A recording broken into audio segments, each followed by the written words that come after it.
The quiet panic. This is something that's been eating away at me for months now, and I finally decided I had to share it with you guys. I've been living in the same apartment complex for 3 years, and there's something seriously wrong with the 13th floor. Nobody talks about it, nobody acknowledges it, and most importantly, nobody lives there. It all started when I moved into Riverside Heights back in 2021. The building has 22 floors and I got assigned to apartment 1204 on the 12th floor. Pretty decent place, nothing fancy, but the rent was reasonable and the location was perfect for my commute. During my first week there, I was still getting familiar with the layout of the building, figuring out which elevator was faster, where the laundry room was, all that typical new resident stuff. That's when I first noticed something odd about the elevator buttons. Every floor was clearly marked, 1, 2, 3, all the way up to 22. But there was no 13th floor button. At first, I thought it was just one of those superstition things, you know? Some buildings skip the 13th floor because people think it's unlucky. They just call the 13th floor the 14th floor instead. No big deal, right? But then I started paying closer attention. The elevator would go from 12 to 14, but there was definitely a gap, like a noticeable pause between floors, and when I looked at the building from outside, I could count the windows. 22 floors worth of windows, including what should have been the 13th floor. The building wasn't skipping anything architecturally. There was definitely a floor there. I mentioned this to my neighbor, Mrs. Chen, this sweet elderly woman who'd been living in the building for over a decade. She got this really weird look on her face when I brought it up. She just shook her head and said I should focus on my own floor and not worry about things that don't concern me. That response made my skin crawl because it was so unlike her usual chatty personality. The more I observed, the more questions I had, like, how do you access a floor that doesn't have an elevator button? There had to be some way to get there, right? Maybe maintenance access or something. I started taking the stairs more often just to see what I could figure out. The stairwell goes all the way up to the 22nd floor, no exceptions. But when you're walking up, you can see that between the 12th and 14th floors, there's definitely more space than there should be. I tried counting steps. From any floor to the next floor, it's exactly 18 steps. But from the 12th floor to what they call the 14th floor, it's 36 steps. Double. There's a whole floor's worth of space in there, but no door, no landing, nothing. Just blank wall where there should be access to the 13th floor. This is where things get really weird. About 6 months into living there, I was coming home late from work one night, probably around 11:30. I was exhausted and just wanted to get to my apartment and collapse. I hit the elevator button for the 12th floor like I always do. But instead of stopping at 12, the elevator kept going up. The display showed 13. I remember my heart starting to race because this was impossible. There was no 13th floor button, and I definitely hadn't pressed anything else. The elevator doors opened, and I found myself staring into the darkest hallway I'd ever seen. No lights, no windows, just this suffocating blackness that seemed to absorb the light from the elevator. The air that came out of that hallway was wrong. It was cold, but not just temperature cold. It was cold in a way that made me feel like something was draining the warmth right out of my body. And there was this smell, like old paper and something else I couldn't identify, something organic and unpleasant. I stood there for maybe 10 seconds, just staring into that darkness when I heard something that made every hair on my arm stand up. Footsteps. Slow, deliberate footsteps coming from somewhere deep in that black hallway. Not like someone walking normally, but like someone dragging their feet across the floor. The sound echoed in a way that suggested the hallway was much longer than it should have been. I slammed the door close button probably 15 times until the elevator finally responded and took me down to the 12th floor. My hands were shaking so badly I could barely get my key into the lock of my apartment. I spent the rest of that night sitting by my window, staring up at the side of the building where the 13th floor should be. All the other floors had lights in at least some of the windows, signs of life, people watching TV or moving around. But that floor was completely dark.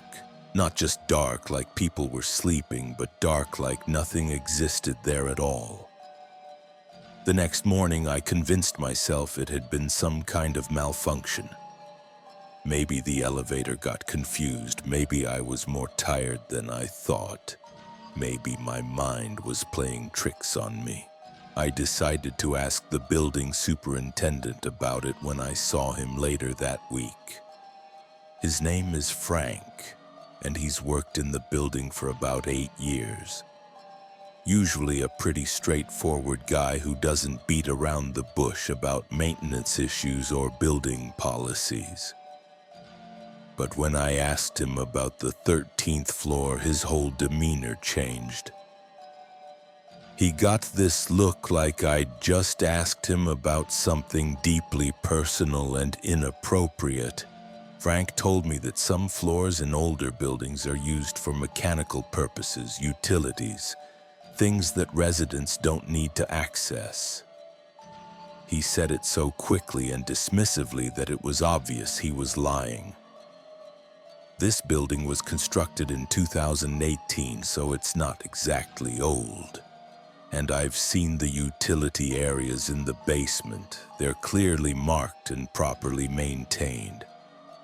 I pressed him a little more, asking why there wasn't an elevator button for maintenance access, and he just walked away, literally turned around and walked away from me mid-conversation. That's when I knew something was seriously wrong. Over the next few weeks, I started paying attention to my fellow residents in a way I never had before. I noticed that people who lived on the 14th floor and above had this subtle nervousness about them. They'd get into the elevator and immediately look down at their phones or find something else to focus on. Nobody ever looked up at the floor indicator when passing through what should have been the 13th floor.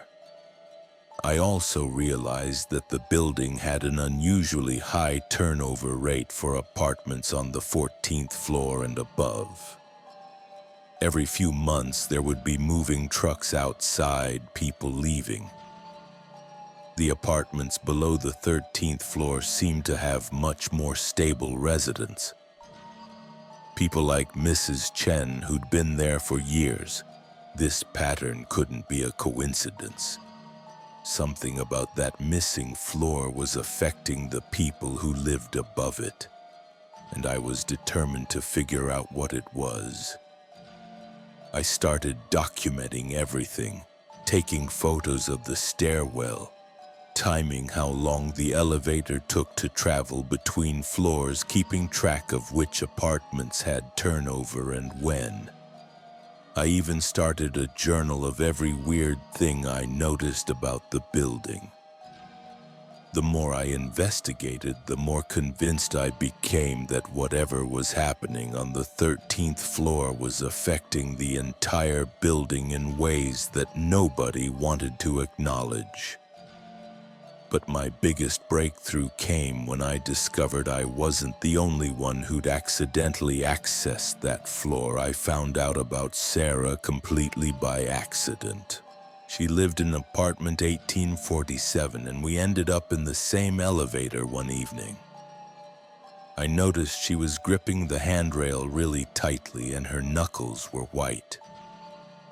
When the elevator passed through the 13th floor area, she closed her eyes and held her breath. I could see her lips moving like she was counting or maybe praying. After we got off, I worked up the courage to ask her if she'd ever experienced anything weird with the elevator.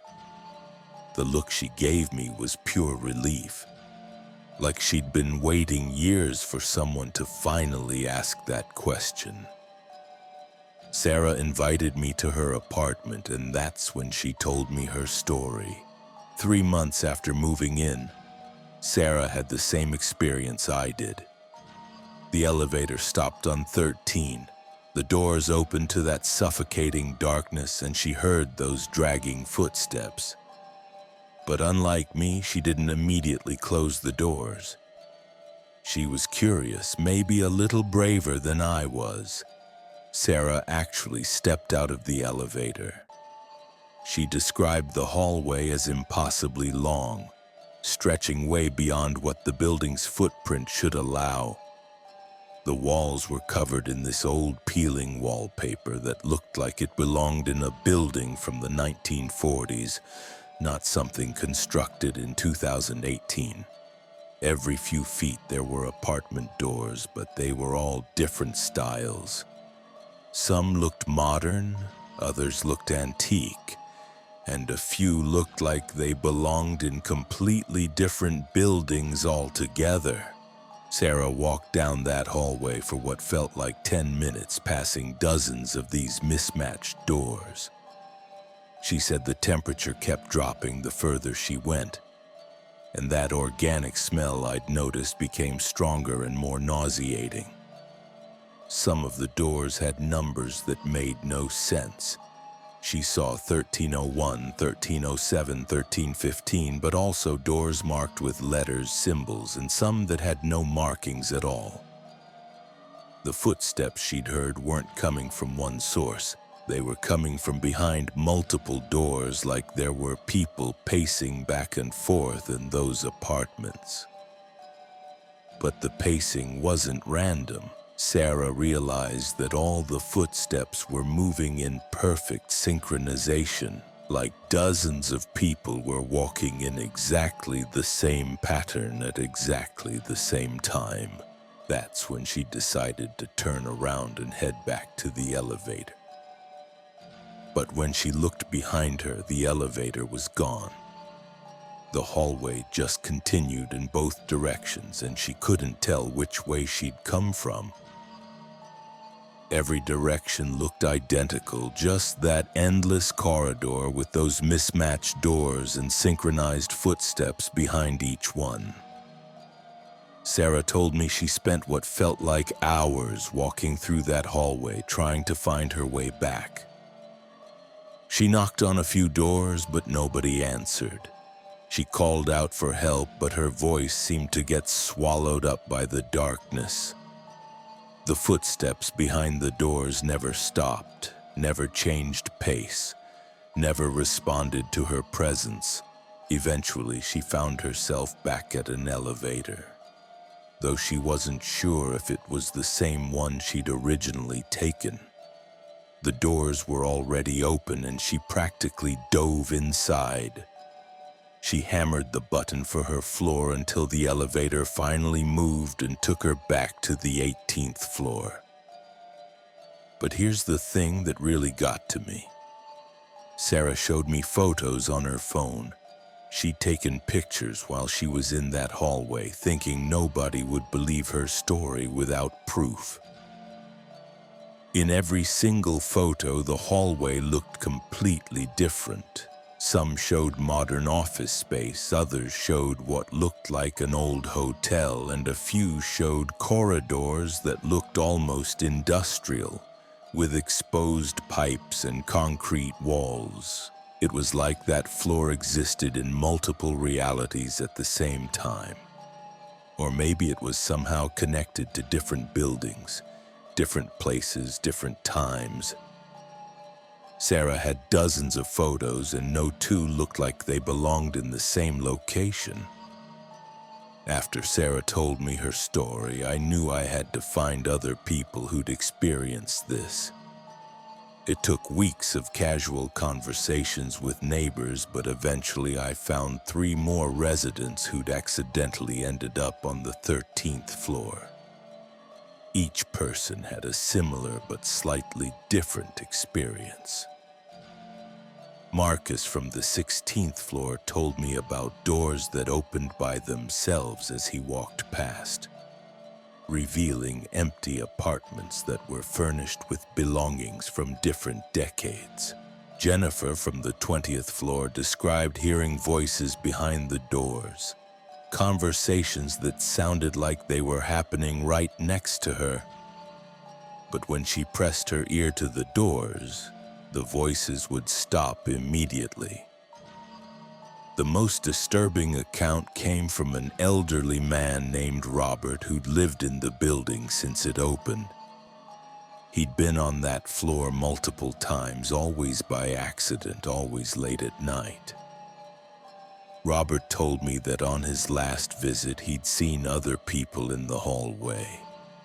Residents from the building, people he recognized, but they were all walking in that same synchronized pattern, their eyes completely blank, moving back and forth between doors that led to nowhere. Robert swore he saw Mrs. Chen among those people, walking that endless hallway with the same vacant expression as the others.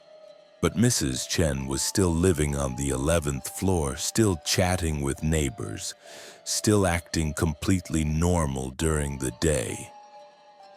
That's when I realized what was really happening. The 13th floor wasn't just some weird architectural anomaly or supernatural occurrence. It was collecting people. Maybe not their physical bodies, but something else. Some part of them was getting trapped in that place, walking those halls forever while their everyday selves continued living their normal lives. I started watching Mrs. Chen more carefully after that.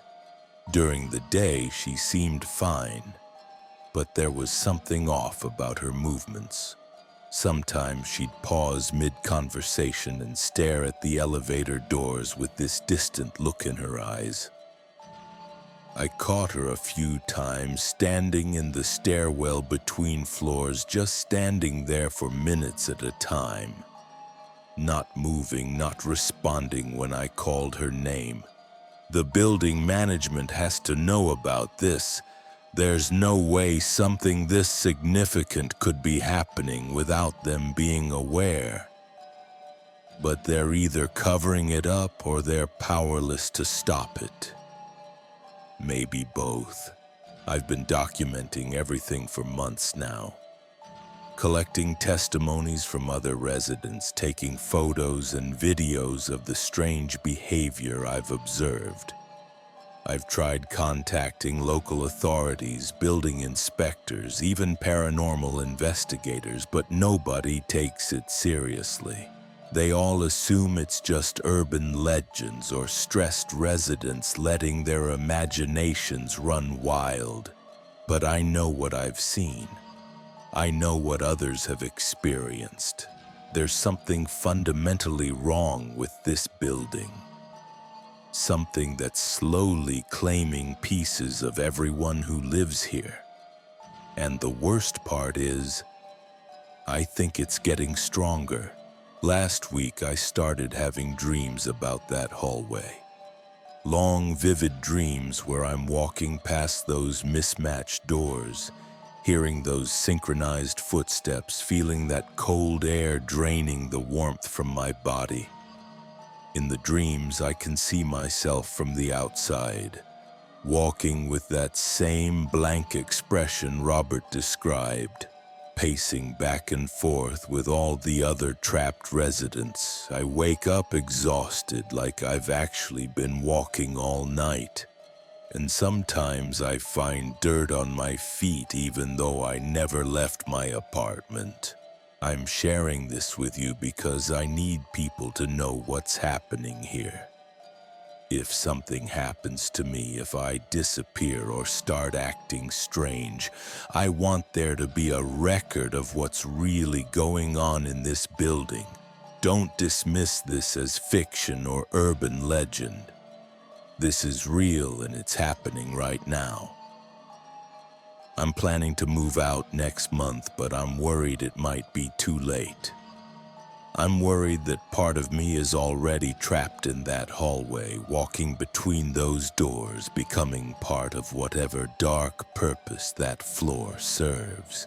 If you ever find yourself in a building with a missing 13th floor, don't investigate. Don't ask questions, and whatever you do, never get off the elevator if it stops there by mistake. Some mysteries are meant to remain unsolved, and some places are meant to remain empty. Because nobody lives on the 13th floor of that apartment. But something else does, and it's always looking for new residents.